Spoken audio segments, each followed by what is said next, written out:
അവിടെ അദ്ദേഹം നമ്മളെ ക്ഷണിച്ചു. അദ്ദേഹത്തിൻ്റെ വീട് ഹോട്ടലിൽ അവിടെ നിന്ന് ഒരു 100-150 മീറ്ററേ ഉള്ളൂ. അപ്പോൾ ഇദ്ദേഹം ഞാൻ പറഞ്ഞു കൃത്യമായിട്ടുള്ള സ്റ്റാഫിംഗ് ഇല്ലെങ്കിൽ പണി കൂടുതലായിരിക്കും. അപ്പോൾ എനിക്കാണെങ്കിൽ ഇതിനോട് ഇൻഡസ്ട്രിയിൽ വലിയൊരു പരിചയമില്ലാത്ത ആളുകളാണ് എനിക്ക് അവർ തന്നിട്ടുള്ളത് 2 പേരെ.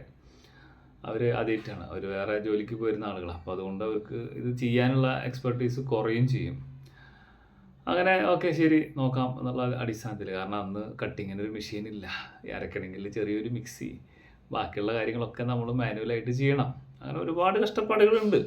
എങ്കിലും നമ്മൾ വർക്ക് ഏറ്റെടുത്തു. കാരണം ഒന്നാം കൊറോണ കഴിഞ്ഞ് അല്ല രണ്ടാം കൊറോണയുടെ വേവ് കഴിഞ്ഞതിന് ശേഷമാണ് അവിടെ പോയി സ്റ്റാർട്ട് ചെയ്യുന്നത്.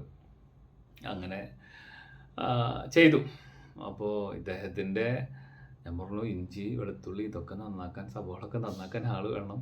കാരണം അന്ന് വിളമ്പി കൊടുക്കാൻ പോലും ആൾക്കാർ കുറവാണ്. ബിസിനസ് തുടങ്ങിയ അന്ന് മുതൽ തന്നെ 1 ലക്ഷത്തിൻ്റെ മുകളിലുണ്ട്. അപ്പോൾ മാന്യമായ പണി അതിനകത്ത് കിടക്കുന്നുണ്ട്. അങ്ങനെ ഇവരുടെ വീട്ടുകാർ ആദ്യത്തെ ദിവസം അവരുടെ ബന്ധുമിത്രാദികളൊക്കെ വന്ന്, മീൻസ് അവരുടെ പെങ്ങന്മാർ, ഭാര്യ, അദ്ദേഹത്തിൻ്റെ അവിടെയുള്ള ഒരു കൂട്ടുകുടുംബമായിട്ട് താമസിക്കുന്നത്. വന്നിട്ട് ഒരു ദിവസം ചെയ്ത് കുറച്ചൊക്കെ ചെയ്ത് തന്നവർ പോയി. 2-ാം ദിവസം ചെയ്ത് 3-ാം ദിവസം പൊടി പോലും ഇല്ല കണ്ടുപിടിക്കാൻ. അവരാ വഴിക്ക് വരുന്നില്ല, കുടുങ്ങിയ. കാരണം ഇത്രയും ലോഡ് വർക്കൊക്കെ നമ്മൾ കുടുംബക്കാരെ കൊണ്ടോ ബന്ധുക്കളെ കൊണ്ടോ ഒന്നും ചെയ്യിപ്പിക്കാൻ എന്ന് വിചാരിച്ച് നടക്കുന്ന കാര്യമേ അല്ല.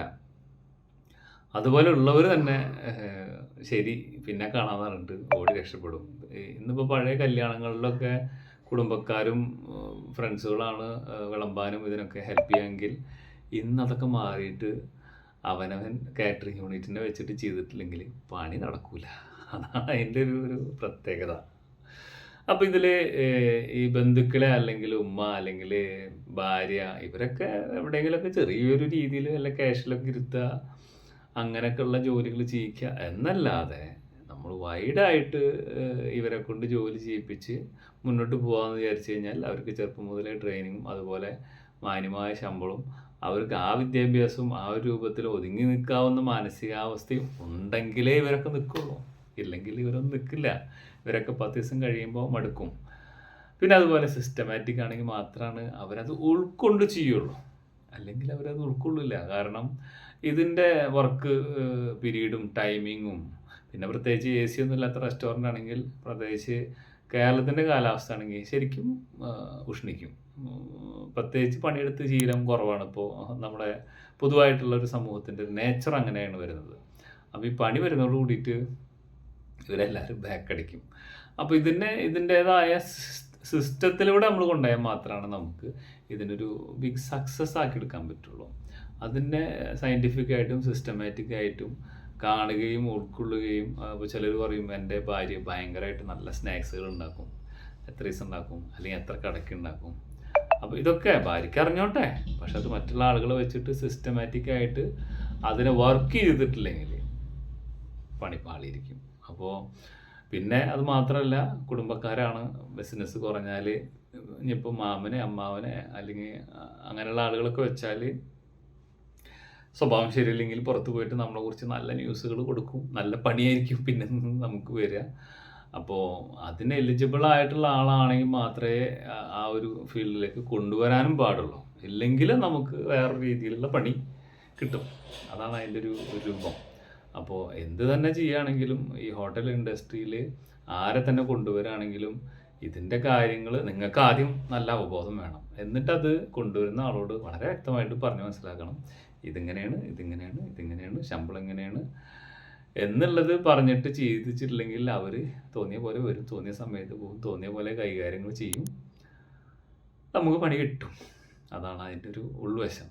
അപ്പോൾ പരമാവധി ആരെ വെക്കുകയാണെങ്കിലും അതിൻ്റെ ഒരു ബുക്കിൽ ഇന്ന ആൾ, ഇതാണ് നിൻ്റെ ജോലി, ഇതൊക്കെയാണ് നീ ചെയ്യേണ്ടത് എന്ന് പറഞ്ഞ് തുടക്കത്തിൽ ഇതൊക്കെയാണ് എന്നിട്ട് എഴുതി ഉണ്ടാക്കിയിട്ട് വേണം നമ്മൾ ഹോട്ടലിനകത്തേക്ക് നമ്മളെ ബന്ധുക്കളായാലും മിത്രങ്ങളായാലും സുഹൃത്തുക്കളാണെങ്കിലും കൊണ്ടുവരാൻ പാടുള്ളൂ. അല്ലെങ്കിൽ ചില കാര്യങ്ങൾ നമുക്ക് കട്ട് ആൻഡ് റൈറ്റ് ആയിട്ട് പറയാൻ പറ്റാണ്ട് വരാണ്ടാകുമ്പോൾ നമ്മളെ ഹോട്ടൽ അടച്ചു പൂട്ടേണ്ട ഗതി പെട്ടെന്ന് അടുക്കും.